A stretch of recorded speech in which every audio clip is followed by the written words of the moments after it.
Hello, and welcome to Sobercast, where we provide AA speaker meetings and workshops in podcast format. We're an ad-free podcast, and if you enjoy listening, please help us be self-supporting by visiting Sobercast.com, look for the donate link, and drop $1 or $2 into our virtual basket. We hope you enjoy the podcast. Have a great day. My name is Earl. I'm an alcoholic. Hi. These are very nice glasses, whoever these belong to. Perfect. I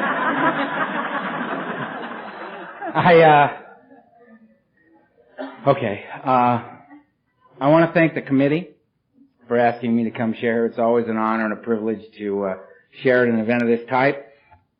I got up at 4 o'clock in the morning, jumped in the car, grabbed the bags, jumped in the car, drove to the airport, got on an airplane, which is an absolutely absurd thing for me to do. You'll find out why. It's just a completely unnatural act as far as I'm concerned. Getting a large metal cylinder and go rocketing across the sky. It's completely wrong. And I'm about to get on the plane, I look in the line, and a buddy of mine, Jack, who's the Al-Anon speaker tomorrow at 1, you gotta go hang with Jack at 1. It's a great guy. He looks up and he sees me, and I said, Jack, I got an Al-Anon on the plane, my odds have improved. It's getting better. And Jack knows me, right? He's keeping an eye on me. Jack made me feel a lot safer. Get here, and I'm the kind of guy that, like, I get asked to speak somewhere, I find out when I'm supposed to be at the airport, on what date, and I get on the plane, I fly, I land. I have no idea what's going to happen. I'm completely unprepared. I'm just in the hands of Alcoholics Anonymous. And I get off the plane hoping there'll be somebody there with some kind of, Roundup t-shirt on, or, a big book in their hand, or something, and I get off the plane, and Suzanne was there, so right this way, in the car, to the hotel. Everything's been great. I've had a great time since I've been here. Met a lot of great people. And I'm happy to be here. So, I think I covered all that stuff, right? So, I drank. But I gotta tell you, I did not drink until I was 12. I held off as long as I possibly could. I had been restless, irritable, and discontented for some time prior to that first drink. And it was, I wasn't like this clairvoyant, kid. You know what I mean? I wasn't, just this troubled child realizing, what I need is a drink. I had no idea what I needed. I just knew that something was wrong. Something was just wrong. And it started when I was 4 years old. How long do I do this? How long am I up here? As long as I want. Thank you very much. That's how long I want. All right. 4 years old, I started sleepwalking, talking in my sleep. You stand at the foot of my parents' bed, talking to them in the middle of the night, scaring the hell out of my parents. And whenever I talked about what I needed to, I'd walk back to the house and get in bed, and they'd follow me, and they'd ask me questions, and I'd answer them, and it was all very bizarre. And they took me had a bunch of tests run on me, and the answer they came up with back in those days was, every night before I go to sleep, they give me a big tablespoon of this liquid, and it would just knock me out, right? No more sleepwalking, no more problems. So I think very early in my life, I got the information that if things aren't going the way you want them to, take something. So I sort of filed that away for future reference, Went on into my life. 12 years old, I'm a strange kid, I'm quiet, but if you take your eyes off me, I'm gone, And they did a bunch of more tests on me, and they found that I had this very high IQ. I don't have it anymore, so I'm not bragging. That began to plummet around 16, right? But so my father decided, time for me to become a man. I'm 12 years old, I'm 5 feet tall, I'm 104 pounds. Yeah, man, right. Good thinking, Dad. And so, I'd gotten accepted to this, think tank of a boarding school for boys. There were 250 boys, ages 13 to 18, in this school. How I found out I was going to this school is my father came into my room and said, "Get in the car." Get in the car, drive. We get there, I get out of the car, he gets out of the car, nobody else gets out of the car. Puts the suitcase down next to me, shakes my hand, says, "This will make a man out of you," got back in the car, and they all drove off. Welcome to higher learning, you know? I'm like this paralyzed child standing there thinking, what the hell just happened, you know? They knew me better than anybody in the world, and they just threw me away. What the hell did I do, you know? I mean, emotionally, it was a devastating experience. Intellectually, it was great. I mean, you know, the education I received was wonderful. It's held me in good stead to this very day. But you know, that's the facts, right? I've never really bothered with the facts a whole lot, you know what I mean? It's all about the feelings. How am I feeling? You know, and I felt bad. And they, you know, so this is bad. If I feel bad, this is bad. Right? That's me. And, I don't know why this is going on. I mean, I know I don't belong there. There's 250 boys from all over the earth. I mean, they've scoured the earth to find 250 of the brightest, most emotionally disturbed young men they can find. And they've thrown us all on this campus. It's like a Lord of the Flies in this place. You know what I mean? And everybody's 13 to 18. I'm the only non-teenager. I'm the youngest and the smallest kid in the whole school. I'm 12 years old. I'm 105 pounds. And 12 doesn't mean anything to anybody except a 12-year-old. Because what do you want to be? Teenager. Everybody there was one, not me. I lose. I just got here. I lose. You know, it's over. You know, it's all wrong. I'm calling home for 3 days saying, please, big mistake, come get me, no harm, no foul. You know, talking to my mother, crying like a 12-year-old, right? My father, you can hear him in the background, right? Hang up. You know, Mom going, sorry. Like, I did that for 3 days, and it was like something broke inside me, and I said, you know what, you don't want me, I don't want you. And I turned my back on my family, and I pretty much never went back. And I began my path as, you know, like this lone child in the world. And I met Tiny. I had no tools for living. You know what I mean? I was a 12-year-old. 12-year-olds get told what to do from the minute you wake up till you go to bed at night. There's no, you know, nobody ever asked me, well, what do you feel like doing? They just said, go over there.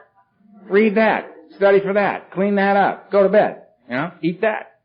Nobody ever asked me anything, right? So now I'm in this school and I'm running around. No tools for living, and I met Tiny. Every high school's got a guy named Tiny, right? He's like 6'4", 240. Plays guard on the football team, right? I didn't find him, he found me. And he came up to me and he goes, how you doing, punk? And he slapped me in the back of the head and sent me and my books flying, right? I have no tools for this, right? I've never met anybody this big, you know, that was assaulting me, right? So I had this like out-of-body experience. So I walked up to Tiny and I hit him as hard as I possibly could, you know? Just laid one on Tiny, and this had no effect on Tiny whatsoever. So I'm standing there, and, you know, I can't, the sun's gone, you know what I mean? It's like Tiny, right? And Tiny looks down at me and goes, you know, kid, you got a lot of guts. And he beat the crap out of me right off the top. And as I'm taking this beating, I'm thinking, this is going pretty good. You know, because the fact is, I'm absolutely terrified of this guy, right? I'm in a place of fear I didn't know existed as I'm taking this beating. I know how to take a beating. I've taken those before at home, you know. But Tiny had said, you got a lot of guts. So my violence had masked my fear. The fact that I attacked him, he figured I wasn't afraid of him at all, which could have been further from the truth, but that was the impression he got. My first tool for living was, when frightened, attack. Because it masks the fact that you're afraid. No one will know you're afraid if you're just attacking all the time. Which is what I began to do. And I went back to my dorm room, and I'm hanging out in my room waiting for the bleeding to stop. You know, I got knots on my head. You know, my world's just caving in, you know. And word spread across this campus in like 30 minutes. Watch out for that little Hightower kid. He's a maniac. He attacked Tiny, right? Which is making things even worse, you know, because now I got this reputation that's got absolutely nothing to do with who I am. I'm now known as that little maniac. The fact is, I'm just a frightened child, right? So the cool guys come swinging around, and Matt swung by my room, and this guy named Matt. And Matt swung by, and he stuck his head in my room, and he went, hey, you want to smoke a joint? And I said, well, yeah, I do. And I had absolutely no idea what he was talking about. And I had no idea what that meant. All I heard was, you want to hook up with us? The answer was, yeah. I mean, he could have said, look, we're going to go kill the Spanish teacher. You want to come? I'm with you, man. Let's go. I'll hold him, you hit him. I was crazy alone, you know? And we swung by and we picked up Steve, and Steve had a Tupperware container full of cheap red wine. I mean, cheap red wine. You know what I mean? No grapes involved. You know, that's fortified stuff. You know what I mean? And which I grew to love, by the way. And we went behind the dorm with 2 13-year-olds and a 12-year-old standing behind a dormitory. Children, 3 children standing there. No idea what we're doing. Matt fires up the joint. He just did what you do, you know, and he handed it to me, and I did what he did, and that burns, and that's weird. I don't understand that at all, you know. And then, you know, here comes the wine. I took a pull on the wine. Well, that burns in a whole other way. That's, you know, that's completely unpleasant, that thing. And my head's pounding and thumping, you know, I guess I got knots on my head and eyes swell, you know. And the wine's going and the pot's going, and I mean, just like that, man. That thing that makes me bodily different from my fellows occurred. And this warm feeling kind of just floated up through my feet and up through the top of my head, and the magic happened, man. I was comfortable. Standing where I was standing, doing what I was doing with the people I was doing it with. And I'd never felt like that before in my life. And it was the most amazing spiritual moment, man. For me, it was just, And I didn't know, is it the pot? Is it the wine? Is it the fact that I'm standing here with my 2 very close personal friends, Matt and Steve? Because there's a connection going on here now, you know what I mean? I don't know, and I don't care. I don't care. I feel better than I've ever felt, and nothing bad's happening. Nothing bad is happening. I've been told, you know what I mean, that you smoke that evil weed, man, you know, you're on your 30 minutes, you're on your way downtown looking for heroin. You know, don't go near that stuff, man. I felt no need to go downtown. Not that night, anyway. You know, and you know, that demon rum, man, you start drinking that, you know what I mean, you blink, you're a hobo. You got a little knapsack on your back and you're riding the rails, man. You're just a shiftless, homeless fool, right? Felt no need to ride the rail. Felt comfortable standing where I was standing, doing what I was doing with the people I was doing it with. It was magic. It's magic. And nobody died. Nobody went to jail. No blood was drawn. Nobody went to the nut house. All those things were gonna happen. But that was not my experience right there. You know what I mean? My experience said, feel better than you've ever felt before, no problem. Thought, I'm no fool, man. I'm doing this as often as I possibly can. And I did every day for the next 16 years, no matter what. Which is why, and all this is just my, you know, silly opinion up here about this stuff. Just a drunken maniac rattling on about my experiences, right? But my neck of the woods, they do this thing. They say to newcomers, just don't drink or use no matter what. Personally, I'm glad nobody said that to me, because I'd have said, "Oh, got it," and I'd have been out the door. That's the deal. I think that kills people, because that's like half the sentence. If I could just not drink or use no matter what, I guarantee you wouldn't be here tonight. A plane was involved. I'm not doing it. You know? The truth is, I thought I was going to Cincinnati. That's in Ohio, isn't it? I'm in Kentucky, apparently. That's what I've been told. Fact of the matter is, nothing personal. I don't know anybody in Kentucky. You know what I mean? What the hell am I flying out here for, you know? Work the steps? I don't think so. Take a phone call from a whining, suffering, alcoholic newcomer who has not done one thing all day long to engage in a process of recovery for himself, but feels that 3:30 a.m. is an excellent time to call Earl. I would not take that phone call. I would not do that. Work the steps? Absolutely not. No. Why not? Because I'd be home just not drinking and using no matter what, because I could do that. Fact of the matter is, I'm the flip side of that coin. I drink and use no matter what. No matter what. Given a good reason, I don't stop. That's the difference between me and the problem drinker. Problem drinker gets another drunk driving charge, goes before the judge. Judge says, you know what, I'm sick of you. Sick of you, seeing you. You're doing a year. I see you again, you're doing a year. We're not going to talk about it anymore. I see you again, we're doing a year. In county, end of the year, we'll get back together and we'll talk about it then. Problem drinker hears that and says, you know what? I don't want to go to county for a year. Right? Makes a decision to stop drinking and driving and can actually follow through on that. Right? me, I mean, I'd start wondering what it's going to be like in jail, because I'm going. And I'll try. I mean, I will really try, right? I understand drinking, driving, bad. I understand. I'm really going to make the best of all efforts not to do that. And I'll stop on the way home from the court. Knock back 30. And then when they invite me to leave their fine establishment, I will go get in my car and drive home. Because I forget, you know what I mean? I just forget. Anyways, humble beginnings for me, you know what I mean? A little pot, a little wine, no big deal, right? Perfectly reasonable. 13 was pills. The only reason I took a pill is I was at a party and this guy said, would you like a couple of pills? I said, well, yeah. Again, having no idea what we're talking about. I took 2 pills. 20 minutes later, I'm laying on the floor. I'm very happy there. You know what I mean? This is fine. I like this. What was that? 2-1-0. 2-1-0. I'm writing that down, man. I'm asking for that by name. 2-1-0, second all Placidil. That was, you know, I got strung out on all that stuff. 14, I just started taking psychedelics. Again, I was at a party. Girl, actually, I was hanging out with this girl. I was on a 10-hour pass since boarding school, and I was hanging out with this girl named Debbie. Fond memories of Debbie. Debbie was an older woman. Debbie was 15 and a half. She was also a bad girl. Man, Debbie, like, such respect for Debbie, man. I got respect for Debbie, man. Debbie said, you want some acid? I said, okay.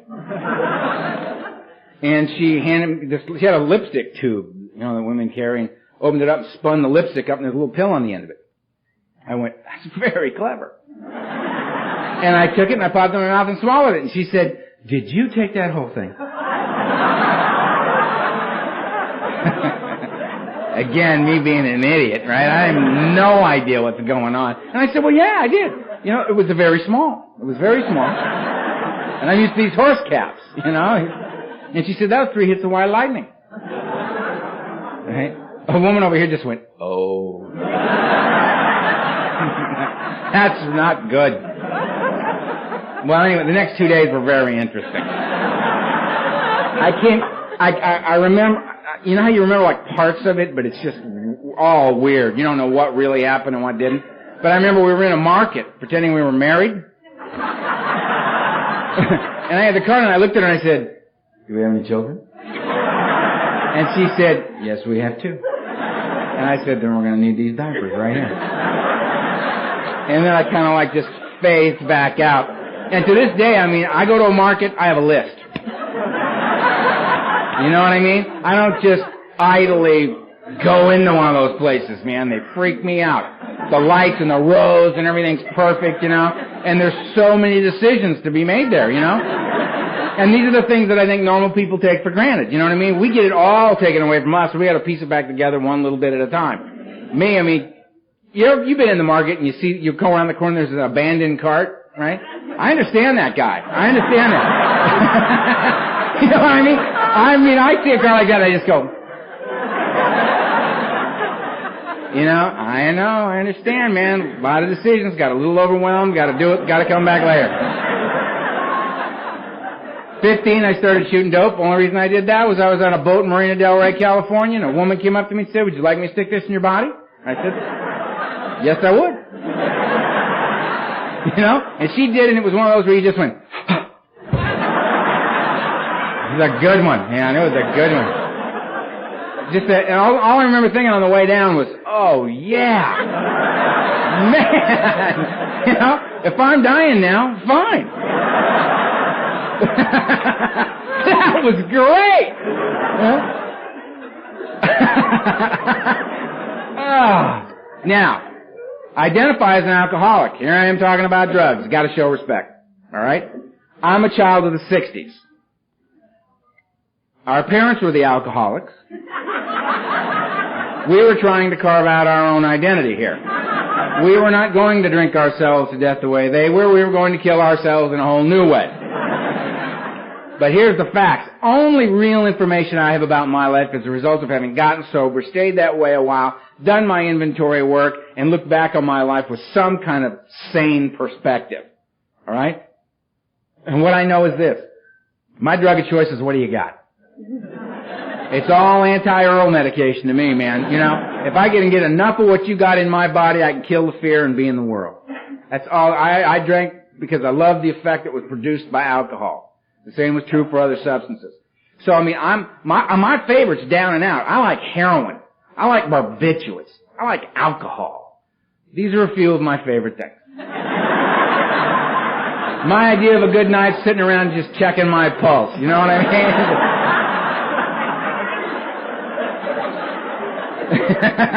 That's my idea. But you don't have any of those? I'll take a great big bag of the cocaine, please. I'm sure. I'll sit around all night listening to the air around my head, you know. Driving down the freeway, decoding license plates, you know, just psychotic. Sure. The plan. Because for me, it's not about going down or going up. It's about, I got to get out of right here, right now. Because right here, right now, I'm self-centered and I'm frightened. Right here, right now, I'm comparing my insides to your outsides and I'm losing every time. I got to get out of here. Up or down, prefer. Can't? Up, fine. Let's go. We got to make a move, right? So the drugs would come and go. Whatever was on, you know what I mean? I wasn't a specialist. You know what I mean? It was, you know, give me some, you know? And they would come and go. I mean, it was heroin one day, barbiturates the next, cocaine this day, but you know what I mean? All this stuff. There's only one thing that was on the table every single day. And that was alcohol. Alcohol was on the table every single day. And I believe the reason for that, again, just my opinion, I believe the reason for that is drugs are completely unreliable. You know? There's no quality control going on out there. You know what I mean? You don't know what you got till you get it in your body. You know what I mean? Because I never went to the dealer and said, excuse me, you know, I'll take some of that cocaine. And never once did he say to me, you know, Earl, it's not really that good this week. You know, come back next week, we'll have something a little better for you. They don't say that. They say, yeah, watch out for this, man. You may need to cut that again, right? You know, be careful now. Powerful, very powerful, right? Get home and it's salt. Right? You go get a fifth of Jack Daniels. You go get a quart of good gin. You know what you got here. This is reliable stuff. You can count on this stuff. And by the time I was 16 years old, people were referring to me as an alcoholic. And my response was, what's your point? Yeah, I am. I'm an alcoholic and a drug addict at 16 years of age, and I know it. It's clear to anybody who comes in contact with me at this early point in my life. Right? I gotta have a bottle. I gotta have a bottle. And whatever else happens is whatever else happens. I do so much cocaine I can't get my mouth open anymore.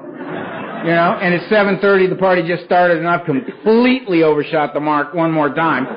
Not a problem. I suck enough gin through my teeth, I'll loosen up and I can go on with the party. No problem. Not enough heroin to get you to that cool, quiet, just heart and lungs working place. That's my favorite place ever, right? No. Just start sucking on that Jack Daniels bottle, man. He'll get you the rest of the way. He'll get you where you need to be. Because booze is reliable. So that's why, for me, in the end, for me, it was all about drinking. It was 3 or 4 grams of cocaine a day, only to keep me on my feet so that I could drink the way I needed to drink. It was not about getting high. It was about stay up because you need more, right? Get that alcohol in. All the rest of it was just a complete waste of my time. You know, we weren't playing anymore, you know what I mean? That last 6 years was nasty. 16, I went to my first mental institution. Dropped out of high school. Father decided I was insane. Locked me up for 3 months of observation, a year of rehabilitation, which I thought was a little excessive. And they had the signs. I thought of it when I was sitting here. They got the green exit signs in here. And that's what they had in this nut house I was in. And I thought, that's it. That's all I want to do. One word. They got it down to one word for me. Exit. That's all I want to do. I don't like, and I'm in there taking 3 cups of pills a day and shuffling around this joint, planning my escape, right? So I'm getting ready to escape, and I met this girl named Kilday, who was nuts, right? I mean, I ate all my meals with Kilday, just to kind of get to know her a little bit, and all he had to do to flip her out was look at her and say, hey, Kilday, how you doing? Kilday. Wow, man! And Kilday just snapped. Every meal was like dinner and a show, you know what I mean? Flip Kilday out, she run all around the place, and everybody chase her, right? all attention was on her, so I used her as my diversion, you know? So I'm sitting at lunch and I'm going to escape, and I got killed. They got her flipped out, and she goes that way, and I'm sitting in my little chair, ready, go!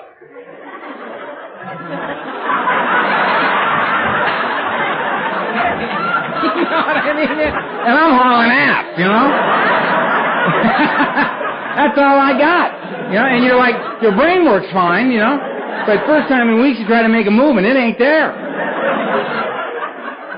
And it's like demoralizing, because out of the nurse's station, you hear over the intercom, Ed, when you got a minute, you want to grab Earl? He's making a break for the door. You know? And Ed's in the stairs eating a sandwich going, yeah, I'll get him in a minute. He ain't going nowhere. Ed's in no hurry. And you're over there, you know, and like a normal person would just go, you know, bummer, man, just go sit down. You know, they're going to take you back to your room with no doorknob. It's over, right? Me, I was working. Till Ed came and got me. Oh, let's just turn it this way, partner. Damn. Right? This is, you know, I mean, what we're getting a glimpse of here is my best thinking. You know? This is my best thinking. You know? Mr. High IQ. Yeah. The next time I got thrown in a nut house, I escaped the first day. Because I'd learned, you know, my tools for living were drugs, alcohol, violence, and run. And now, because I'd been thrown in the nut house, I realized my fifth tool for living was, if you're going to get thrown in the nut house, you got to get out before they get the Thorazine. Because if you don't, you're leaving when they say. So I'm in the intake process of my second insane asylum, you know, and I'm sitting there going, yeah, it's very, very bad, it's very, very bad. I'm really glad we got here, you know what I mean? I really need a lot of help. Hey, look at that. You know? And I'm moving this time, you know what I mean? And I'm running, the whistles are going, and I got a guy chasing me, and I'm out on the back lawn, and I'm heading for this 12-foot ivy-covered chain link fence. And at this point in my life, I'm like 17. I'm an alcoholic. I'm a drug addict. I'm a high school dropout. I'm at any moment, hopefully, an escaped mental patient. This is like my resume, you know what I mean? This is what I have to say to myself. And I'm thinking if I make that fence, I don't have any problems. Because I'll be drunk in 20 minutes. Because I'm the opposite of everybody else. I drink and use no matter what. I got lots of things that have shown up in my life by age 17 that say it is not working. Your life is just spiraling downward at an alarming rate. And it's all clearly, directly attributable to drinking. And my answer to that was, but that's like saying to me, stop breathing. This is how I get out of bed. This is how I take a shower. This is how I get dressed. This is how I go out into the world. This is how I listen and talk to other human beings. This is how I drive. This is how I look at the world. I look at it with this filter on. Because I can't take it when you take the filter away. It's too bright. It's too intense. It's too emotional. I can't deal with it. Got to have my filter on at all times. So I hit the streets. I did 3 years out on the street doing what you do to stay loaded on a daily basis. I thought it was like me and Jack Kerouac, you know, on the road, you know, and it wasn't like that. I had it very romanticized in my head, but it was a pretty brutal way of life. Met this woman. We talked at a party for 20 minutes and went well, so we were in love. Through a series of weird circumstances, I went on an interview and I got accepted to a good business college in Northern California, right? I'm a high school dropout. I don't even have a high school diploma. I just got accepted to college. I go back to my father and I say, I got accepted to business school. Don't ask. Give me a year's tuition and I'll leave town. He said, beautiful. Hit me with a check. Me and this woman piled all our belongings and 8 pounds of hash in the back of this truck and drove to Northern California for higher learning, you know. She got a straight job. I became a drug dealer, and I had no problems becoming a drug dealer because I had, at this point in my life, I'm 19 years old. I've got no sense of family. I've got no sense of community. I've got no ethics. I've got no morals. I'm just this loose cannon out there, this wounded animal drinking and using from the minute I get up till I pass out every night, just trying to find a way to be in the world. So being, and I'm in business. I'm studying marketing, production, distribution. And I'm applying it to my business. Business is booming. I think this is all great. She's got the straight job where she's the using's getting a little out of hand for her. She's saying stuff like, I'm too high, which is a completely ridiculous thing to say. I mean, if you can say it, it's not true, right? So her back to L.A. and I got to drink the way I needed to up there, right? And we kept the ball rolling. 21 years old. I get diagnosed to have malignant cancer. Fly back to L.A., they do major surgery on my upper back, they tell my family I'm gonna die, they prepare me to die. And I just look at them and say to them, you know, you don't even know who you're talking to. You know, the way I'm using that comes up like twice a week, you know? You're gonna die. Yeah, I'm gonna die. Ain't we all, you know? And so I did that, and I went into the nuclear medicine program. I didn't like the drugs they had, so I went home and got loaded the way I get loaded. I just blew off the nuclear medicine thing. And I beat the cancer thing. I've been a long-term cancer survivor. I've been cancer-free a long time. And back to school. I mean, just, you know what I mean? That was just kind of like this little side trip. It just didn't mean anything to me. And I go back up north, and I got an early acceptance to USC Law School. I'm editor-in-chief of my college newspaper. I'm writing inflammatory political articles on a weekly basis. They're threatening to expel me, you know, every day, you know. And I'm citing my rights and, you know what I mean, and I'm just drunk and loaded, and they don't, you know, I got hair out like this, you know what I mean. They're just looking at me like, Jesus, what have we created here? You know, this went sideways years ago. And my mother calls me and says, look, we haven't been anywhere as a family in 10 years. We got to put this family back together. We'll go anywhere you want to go. Let's just go as a family. Begging me, crying, using all the mother tricks, you know. And I said, fine. You know, and on my birthday, November 7th, I flew back to L.A., and we took off to fly to Guadalajara on my birthday, and on the way there, the plane crashed. And my mother, my father, my little sister all died in the crash, and I didn't. And I woke up on this mountain in Mexico, and my skull was fractured, and my back was broken in 3 places, and my leg was crushed, and my arm was crushed. I was paralyzed from the waist down, and I was awake. And my mother was laying right over there, my little sister Kimberly was right there, and my father was right over there, and I couldn't move. The only thing I moved was my right arm. I couldn't move. I couldn't help them. I couldn't get to them. And I watched them all bleed to death right in front of me. And I had this conversation with God, and I said, you know what? Anybody that would take a kind, loving, gentle, poetic little creature like my little sister Kimberly and leave a lying, cheating, thieving, dope fiend alcoholic like me on the planet, I have no use for a God of this type, and I renounce God. And then some guys came up on the mountain and they scavenged the plane wreck, and they came up to me, and I could get my wallet out, and I just wanted them to know my name because I knew I was dying. And they took my wallet, took the money out of it, and threw my wallet back on my chest, and went on through the wreck and got what they could get, and went back down the mountain and left me up there to die. So I renounced God, and I renounced any association with you as well. I had no love of man, and I had no love of God, and I didn't care what anybody thought from this moment on. I thought, you know what, I'm going to get down with this mountain, and I'm going to let you all know what I think of this thing called life. I mean, I've been trying to keep a facade going in my life, have things going on, so y'all leave me alone, let me drink and use the way I want it. You know what? I don't need it anymore. I'm going to do what I want. You don't like it? Just step aside. Because I'm an angry, hostile, terrified human being. And it's on. And finally some guys came up and they got me and they put me in the back of this truck with my mother. And they took us down to an aid station. They tagged my mother dead. They tagged me dead. And they sat there smoking cigarettes waiting for me to die. And I just wouldn't die. I was angry.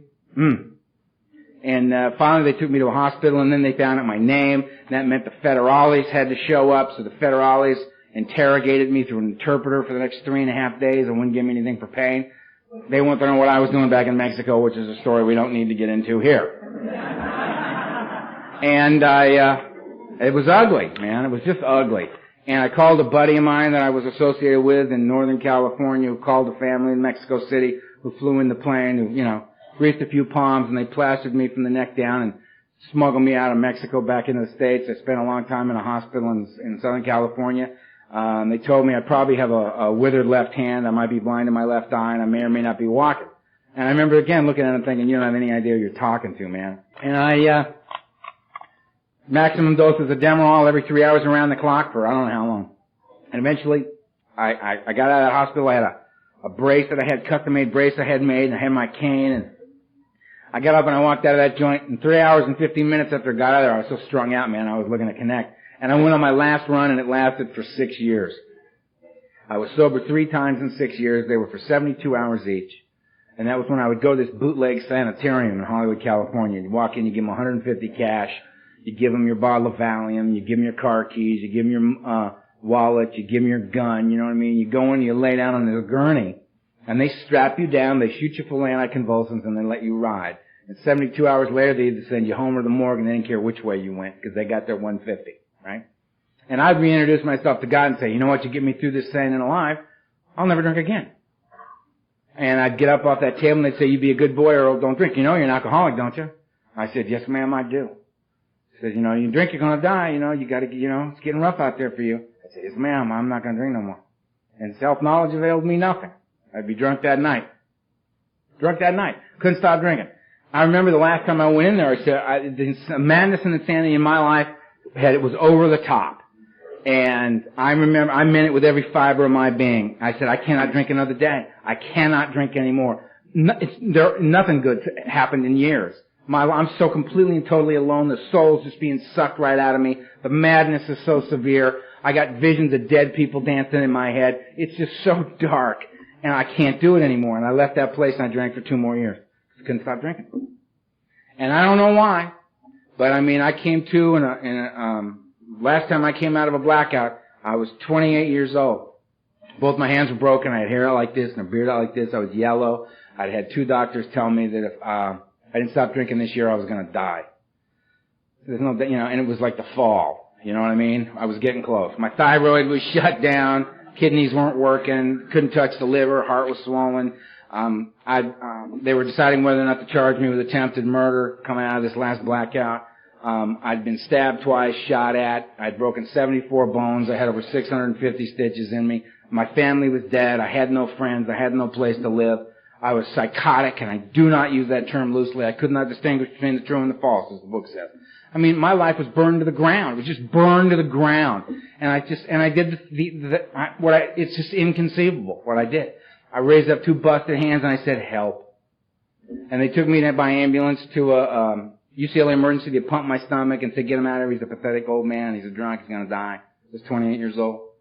Took me to another place. They kept me 5 more days. I got worse. And then they took me by ambulance to another place. And this was a place to get sober, man. This was an old Air Force hangar, Long Beach General Hospital, under the care of this lady named Dr. Vicki Fox. She was a real pioneer. She was, you know, we ever start having AA saints, her name's going to be in the basket, let me tell you. Helped an incredible number of people. And it was 42 cots in one room, 21 cots on each side of the bed with sheets drawn between them. And you went in there, and if you threw a seizure like me, convulsions, but that's all you got. You kicked like a dog, and it was free.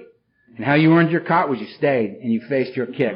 And you listened to your body tell you what it thought about what you'd been doing to it. And you went insane. And 42 guys in one room doing this. You didn't sleep a wink. Right? Because at any moment, you know, somebody's snapping, somebody's losing, somebody's pitching up out of that cot, you know, and flopping around on the floor, you know, and we're all yelling, we got another one! You know, we're all shaking, going over there trying to help that guy, you know. Nuts. And I left there and they said, you don't want to die, you better go to Alcoholics Anonymous. And I said, okay. Got out of that place, came back up into L.A. For that Friday night, I went into the basement of a church on 8:30.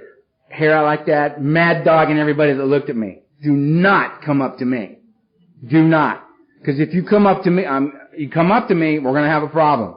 That was the vibe I was throwing out. It's not going to go well. I see you talking to each other. We'll just keep it over there. Because I'm insane. And us terrified people, we're dangerous. You corner us like that. Don't come at me all smiling with your hand out. You know? Because I might get hurt. It's not you're going to get hurt, because I'm like glass, man. I'm like glass. None of my tools for living work anymore. You come up and shake my hand, you're going to ask me a question I can't answer, like, how you doing? You know? I don't know. What's going on? Beats me, man. I don't know what's going on. I'll just shatter, right? But every meeting's got a new guy. And all that he saw was other new guy. You know, and he came up, he said, I'm Vegas, I'm an alcoholic. And I said, so what? You know, ain't exactly the highlight of my life. I don't know what you're so happy about. Get away from me. And he looked at me and said, keep coming back. I thought, oh, beautiful. Keep coming back. Powerful, brother. Powerful. Right? I'm sure when I'm home pacing, waiting to get that hour of sleep I've been getting lately every night, right? And I'm losing it. I'm sure that keep coming back thing's going to come in real handy. Thank you. If you're new and they do that to you, I hope you have more courage than I do. They come up to you and go, keep coming back. For one day at a time, man. Or my personal favorite, hey, just turn it over. It's a new guy who's insane, right? Like that's going to mean, right? I hope you got more guts than I. Just step up to the place and say, excuse me. I don't personally understand, having been out there for the last 17 years, don't understand the deep spiritual significance of turn it over. Would you mind expanding on that for me a little bit? If they're in my neck of the woods, if they're honest, about 75% of them would say, you know what, I don't know what it means either. They said it to me when I came in, I'm just saying it to you, you know. There's a guy over there who reads the big book, let's go ask him, maybe he knows. Just my opinion. And I sat in my first meeting, and a guy got up, back against the wall, checking where the doors and windows were, working my game, right? Because that's all I had. That's all I had. And that and the willingness to go to one AA meeting. And this guy got up, he's an old-timer, 65 years old, skid row bum, ex-boxer, ex-wino, I remember. And he got up at the podium and he shared his experience, his strength, and his hope. I didn't know that's what he was doing. Today I do know that's what he was doing. But he spoke with this grace and a dignity. He talked about his feelings as a man with dignity. I've never heard anybody do that before. You know, and there was this presence about him. He had this light in his eyes, and he was like this passionate guy, and he wasn't doing that old James Dean shit. You know what I mean? That quiet angst in the back, not willing to participate. It's crap. You know what I mean? This guy was stepping right up and going, this is important to me and it matters to me and I feel very strongly about it. Which I thought took a lot of guts. Stepping up, man. He was stepping up front. And he was talking about this stuff. Talked about how his head would be chewing on him and how he'd go through a whole productive day with his head chewing on him, using the tools he found in Alcoholics Anonymous. No wreckage being created, which blew my mind. If I'm awake, we got wreckage. You know? And this guy's like head doing to him what mine does to me. And he's getting through, and he's getting through, and he's getting out of himself, and he's being of service to people at a meeting, the end of the meeting, because he knows what a meeting is for. Meeting's a place that we have meetings so that we have a place where a newcomer can come and hear a message of hope and a message of recovery. That's the point of a meeting. And he'd been the newcomer and done that. And they'd given him the 12 steps of Alcoholics Anonymous as outlined in that book. And he had worked those 12 steps. And he'd had an awakening as a result of that. And he'd been relieved of the obsession to drink as a result of working those steps and had become comfortable sober. And the minute that happened to him, he was now going to meetings to give back, to be there for the new wave of insanity that's washing up on our beach every day. And I'm listening to this going, whoa! All in one day. This guy's amazing. But the thing that did it for me was it was like he looked right at me and he said, you know what? I don't care whether you like what I got to say or not. You don't like it? Go to another meeting. I love this. Because it made it clear to me. This guy wasn't selling me something. He wasn't pitching AA to me. Come on in, you know. He was sharing it with me. I was already in. I was in the room. I was in. He was sharing this with me. If I wanted it, I could have it. It was for free. If I didn't want it, cool. Go to another meeting. Maybe you'll hear somebody there you can identify with, but by all means keep coming back till it happens for you. And it happened. And I said, you know what? With a look of disdain on my face, right, like, right? In my head I went, it's cool, I'm coming back. And I've never left. I've never left you because I've never had any place more powerful to go to address the problems that I face on a daily basis as an alcoholic. And that was, I've been here since November 6th, 1980. And I couldn't stay, this November I'll have 21 years, and I couldn't stay sober for a day. I couldn't stay sober for a day. I quit 1,000 times. But that would last like a couple hours. You know? The trick for me has not been, this ain't about stopping. This is about how do I not start again? How do I not start again? And for me, I know the only way a guy like me is going to not start again is if I can find a way to be comfortable sober. Because when I got here and you said to me, you know, there's a way for you to be comfortable sober, I looked at you and thought, if only that were true. If only that could be for a guy like me. Because I'd been loaded since I was 12 years old. I had absolutely no experience in my life of being sober and comfortable at all. I didn't know that it existed. It was outside my experience. I had made a conscious decision to trust you, and I began to do the things that you told me to do. And I mean, there's so many things that we say to each other in these rooms, but the thing that this does it for me is we got this symbol. I kept thinking, that's gotta be like the crux of the deal or something, you know what I mean? Because we got like rings and bracelets and bumper stickers and shirts and hats, and I mean, this thing's everywhere, right? You see that symbol, you think, you know, AA, or possibly a Mason, but you're thinking AA, right? Narrows it right down. And I found out it's this ancient spiritual symbol. It stands for mind, body, and spirit, brought together as a whole human being. And therein lies the balance I had sought my whole life and never had, drunk or sober. Never had it. AA adopted that symbol, unity, service, and recovery. It's the same stuff. Unity's the body. I must bring it here. This is the body to me. I must bring it. I couldn't get sober, but we seem to be able to. I must be with my fellows. I must look you in the eye. I must see you on a regular. I got to go to regular meetings to see the same people over and over again because I can see you changing, and the change I see in you is the hope for me because I'm too self-centered and afraid as a newcomer in here. I can't see the change that's happening to me, but I can see it in you, and we've been here the same amount of time. And if it's happening to you and we're doing the same stuff, it must be happening to me. Hope. Hope. The greatest gift anybody could ever give somebody like me. Because I came here hopeless and alone. Completely hopeless and alone. It was so dark inside me and I'd been alone so long. When you said, are you lonely? It was like, huh? You know, when you've been lonely forever, it's not lonely anymore. It's just where you are. It's not in relation to anything else because that's all it's been. You know? So the unity of the body, I gotta bring it here. I must be with you. Recovery's of the mind for me, the greater aspect of this disease. Right? The obsession of drink. And the book tells me that the persistence of this illusion, this belief in a lie that I can drink like a normal man, that it is in any way the answer to any problem I may ever have, is astonishing. That many of us pursue it to the gates of insanity and death. That's my story. I end up in insane asylums and tagged dead in Mexico. I mean, I'm the gate guy. You know what I mean? You know, it's like 2 drinks and go to the gate. You know what I mean? There's like, that's what's going to happen to me. And I know that about me. I've never been able to manage it. I've never been a controlled drinker. I never have been. I didn't have a family to hold it together for. I didn't have children I had to keep it together for, or a job or a career or a goal or a hope or a dream to keep it together for. What I had was me and knowing that the breath of life for me was drinking and using, and that's what I was going to do till the day I died. I was never controlled, ever, for me.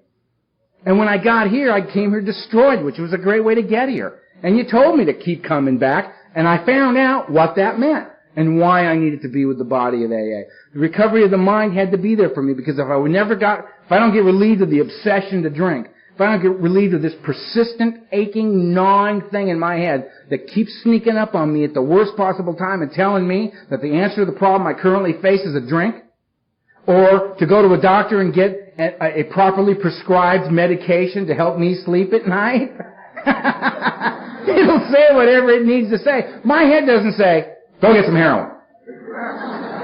It doesn't say that because it knows I'm going to say, thanks for saying, shut up. You know, I don't know. Thank you for sharing.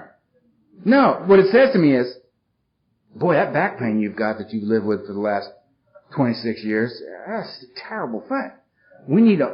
At the very least, we need a muscle relaxant. This is very, very appropriate. Muscle relaxant equals heroin for me. I'm on my way. It's like the guy I was talking to, a guy I know who's got 30 years sober. He was a young, successful actor in New York. He and another guy, they were working on Broadway, and they were trying to get sober. They were in AA, drunk, in AA, drunk, in AA. And one day they just had a terrible, hard, stressful day, and they just said, screw it, we're going to go drink. And they went to their favorite bar, us outside the Broadway theater, and there's their, you know, it's so romantic, you know what I mean? And there's the beautiful burled wood bar, and there's Tommy the bartender behind the bar, right, their favorite bartender. And the guy I know walks up to him and he slaps him on the shoulder and he says, Tommy, 2 double scotches and call the police. Because he knows, you know? He knows. He can't do anything about it because self-knowledge didn't avail him anything either, you know? Eventually got sober. He's got 30 years now, and he's a remarkable human being. He's got what I want. Light beams coming out of his head. You know what I mean? Guy's lit up. Want that buzz, right? But to get relieved of the obsession, what do I got to do? So I can get comfortable sober. I got to work 12 steps. That's what they're for. Step 1 is what's the problem? Lack of power is my dilemma. Maybe be able to do other stuff pretty well, but when it comes to the question of drinking, powerless, man. If lack of power is my problem, what's my solution? Step 2, a power greater than me that could restore me to sanity, soundness of mind, relieve me of the obsession to drink. Cool. I know what my problem and my solution are. Now what should I do? Well, better make a decision to do something about it. Program of action. Okay. 3rd step. Get down on my knees. Turn my will and my life over to the care of a God I do not understand. In my case. I tried to wrap my head around infinity. It just won't go all the way around. I did a lot of psychedelics, man. I can get way out there. But I just get as far as I can get, scare the hell out of myself, and come snapping back in, you know. I'll leave that to God, you know. That was another one for you. That one freaks me out, right? Turn my will in my life. Get back up on the couch and embark upon a immediate plan of action. What's the action plan? 4 through 9. 4 and 5 is me, 6 and 7 is God, and 8 and 9 is you. Nobody else to play with. 4 and 5, I swallow large chunks of truth about myself, and I admit these things before God to another human being. 6 and 7, I hook it back up with God and I ask God to remove the defects of character, because I'll remove the wrong stuff. I'll say, you know what, I'm really enjoying this defect right here. You can have this one, but I'm keeping this, man. We'll talk in a week, right? No, man, just hear God, you know, you do what you think is best with this. And I'll keep praying for the willingness to allow that to happen. To get me out of the way. 8 and 9, hooking it back up with you. I'm very, very sorry. Here's your money. Back in the house. That's it. No big, oh, what a wonderful person I have become. Check out my spiritual vision quest. You're going to be wowed by me. Please. These people don't want my money. They want their money. You're going to go give them their money back. It's very simple. And to make amends means to change, right? It means to change, right? So I'm very sorry I stole your car. You know, I estimate the value of the car at $5,000 at the time of the theft. So here's a check, and if this is acceptable to you, I will make monthly payments to you until that amount is paid. And I will not go steal your car and sell it to pay you for the car I stole from you. You know that? That thing, which is the first thing that comes to mind of a guy like me. You know, just one more deal and we'll all be fine. Oh, God. 10, 11, and 12 keep me in the game. Because I made it past that at that first time, but I have not come anywhere near dealing with all of it. I've scratched the surface. I've become aware of the work that I need to do. 10, I continue to take personal inventory, me.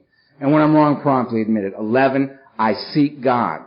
I seek God. I seek God through prayer and meditation. I pray for knowledge of His will for me and the power to carry that out. That's it. And I meditate to quiet the mind so that when the answers come, I can hear them. Having had a spiritual awakening is the result of working the steps. Having been restored to sanity, soundness of mind, having been relieved of the obsession to drink, it's been made possible for me to be comfortable sober for the first time in my life. I can give away something I've got. So when that next, and that was all the guys that gave that to me. I was sponsored for almost 14 years by the late great Donald Madden, right up until the day he died. I stayed with him till the day he died. He saved my life. I was with him longer than I was with my parents. And he said to me, we'll give you everything we got. We'll give it all to you. We're going to ask you one thing in return. What's that? He goes, when you catch this buzz, you turn around and you give it away to the next crazy little lunatic like you that comes walking through that door. And I said, deal. So I've been doing that ever since I caught the buzz. That's what I call it. You know, I've been trying to turn other people on to it who come to me, not, you know, I don't go walking down the street going, hey, come here.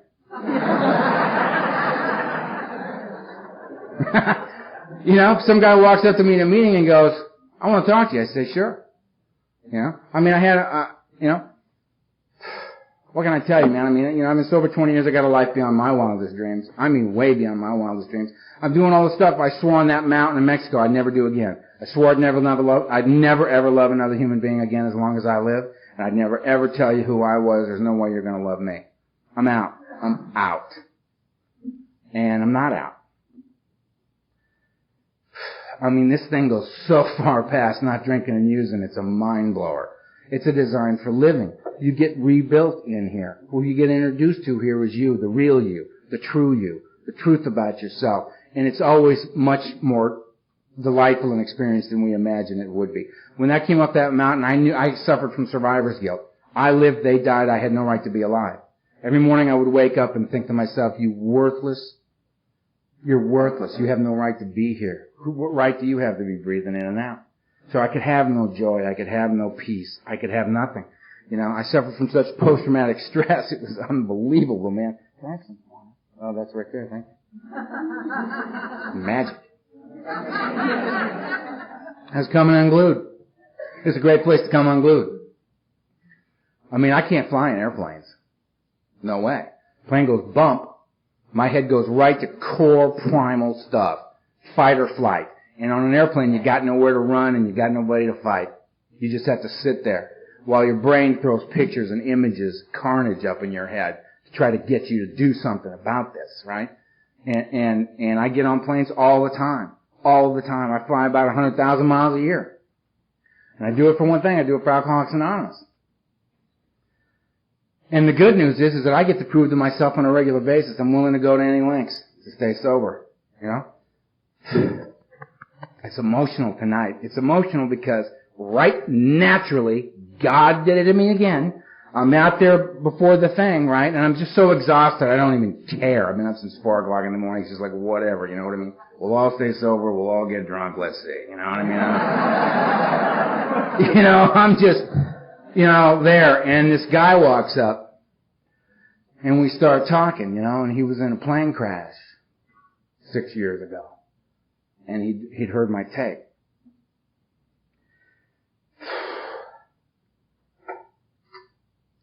And he came here to meet me.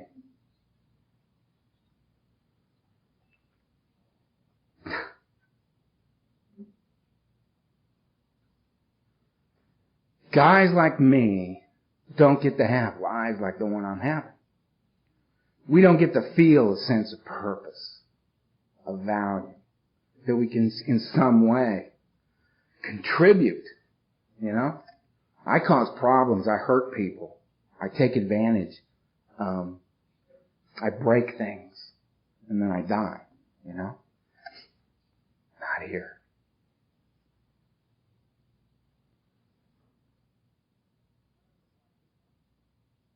How about those Vikings, huh? I gotta, look, what I am is I'm a grateful alcoholic who's got a life beyond his wildest dreams. I'm living, you know what I mean? I meet amazing people. I get to travel in Alcoholics Anonymous. I get to sponsor a legion of guys who sponsor just an army of guys, you know what I mean? And they all know that I'm a product of Donald, a product of Norm A, who's a product of Chuck, who's a product of Bill. That's my lineage. That's what I come from, you know? And they all know about the late great Donald and their babies, the guys they sponsor know. And I know that when the guy I sponsor is out of town and the guy he's sponsoring with 36 days calls me up and goes, will you take me to a meeting? And I go, yeah. You know, and I go and I get him and we go to a meeting and and this guy's gonna speak and he's just gonna throw down. You know, it's just gonna be and I'm thinking, isn't this wonderful that I get to be a part of this, that this guy's gonna throw these pearls of wisdom out he does every time he talks. And little Michael here is gonna, get turned on to that 36 days, you know. It took me to like 18 years to figure out what this guy was talking about. Michael's gonna get it in 36 days. And sure enough, the speaker's talking and it's amazing. And I'm thinking, isn't this great that Michael is getting this? Guess what? Michael's not getting this. Michael is having a fundamentally different meaning than I'm having. You know? Michael's got 36 days. Give him a chance, you know? He gets his turn. I got to remember what I was like when I was coming to meetings at Alcoholics Anonymous.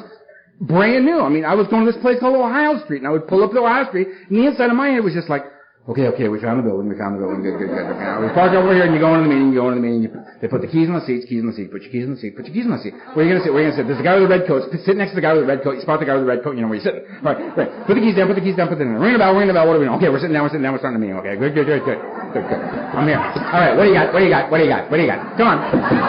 What do you got? Come on, lay it on me. I'm ready. I'm here. Come on, let's go.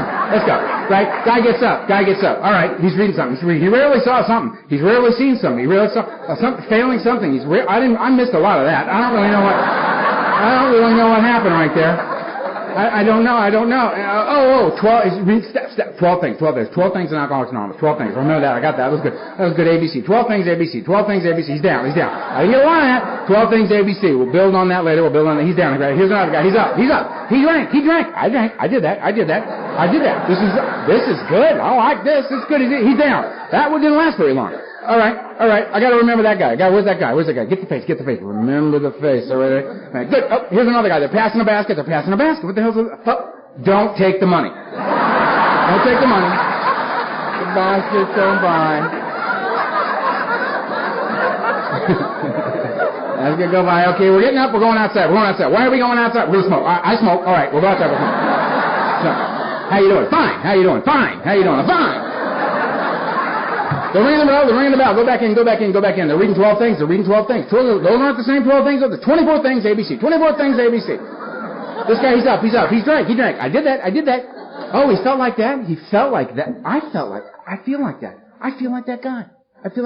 He doesn't even know it. He doesn't know it. But he's inside my head. How does he get in? How do they do that? How do they get in my head like that? That is absolutely incredible. That was amazing. This is great. You know what? I think I belong here.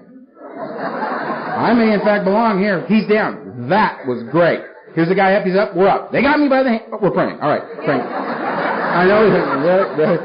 And I would leave the meeting, and somebody would say, what'd you think of the meeting? I'd say, it's a great meeting. And I'd go, oh, you know what I mean? Just a little bit. I mean, I went to a meeting and I won. I was victorious, man. I was going to bed sober. One more day. I win. Didn't matter the wreckage of the bill collectors and, the old warrants and all this. I was sober. The miracle of my life to this day is that I'm sober. And who needs to know that is me. And I knew it from the day I got here. Right? So when I go walking into the meeting and I got a little Mike sitting there with 36 days and it's happening, and we walk outside and I looked at a little Mike and I go, so what'd you think of the meeting? And he looks at me and he goes, it's great. I look at him and I go, all right, little bro, you're right on track, man. You win. Good for you. And the cycle begins again, this human chain that we're in. There's a buzz to be caught here, man, and it's all about right here, right now. Just, I gotta get between those. Somehow, I gotta get in there. That place that I avoided at all costs. Remember when it was all about I gotta get out of right here, right now? Up, down, don't matter, let's just get out of here. Now, what I get is right now. And where else am I gonna have a life but right here, right now? If I'm comfortable doing what I'm doing with the people I'm doing it with, right here, right now, then I got a life. Where else am I gonna find God but right here, right now? Where else am I going to find any kind of peace or dignity as a man? Where am I going to be able to battle the flaws that are mine? The conflicts within me that carry on because I'm human. I'm flawed. And I'm doing the best I can to get better on a daily basis and not hurt anybody else in the process. Where else am I going to do that? I got to do it right here, right now. It can't be in my head in the future. It's got to be now. Alcoholics Anonymous gave me back right now. That's what it did. And I can think of no greater gift because in there lies the hope for me, the strength, right, that I need to carry through with each day because I don't have to do it alone. I get to do it with you. I said before, I don't know anybody in here, but I know everybody in here. We all got two things in common. We're all human beings. We're all alcoholics. That's all I got to know. That's all I got to know to tell you that I love you. I love you. And I'm a grateful member of Alcoholics Anonymous. Grateful member. And when I see that woman sitting right over there in that green dress, she's got her hands up like this, she's looking at me and she's smiling, she's going like this. I go, that's it. I'm in. Love in Kentucky. Peace. Have a good weekend.